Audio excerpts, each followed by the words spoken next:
খেরসনে যুদ্ধবিধ্বস্ত ক্যাফে, যা স্থানীয়দের কাছে একসময় ছিল স্বর্গ।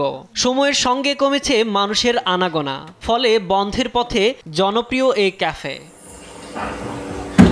পূর্বে এই ক্যাফে ছিল স্বাভাবিক জীবনের এক টুকরো আশ্রয়। রাশিয়ার যুদ্ধে ভয় নিয়েও মানুষকে কফি আর স্বস্তির মুহূর্ত দিতেন ক্যাফের ম্যানেজার ওলেক্সি মেলনিচেঙ্কো।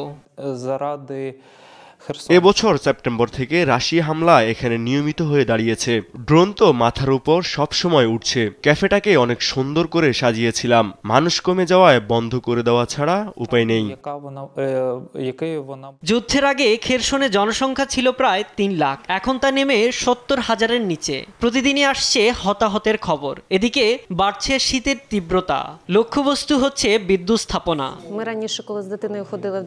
রুশ হামলায় মানুষ ভয় পাচ্ছে, বাইরে হাঁটতে গেলে জীবনের ঝুঁকিতে পড়তে হয়, সেজন্য খুব প্রয়োজন ছাড়া কেউ বের হয় না।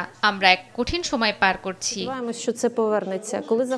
রুশ বাহিনী দিনিপ্রো নদীর এপার থেকে প্রতিদিনই ছুটছে গোলা ও ড্রোন।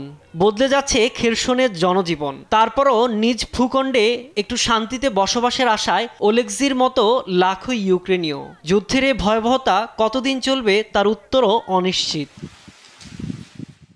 সাইদুজ্জামান, নিউজ ডেস্ক, দেশ টিভি।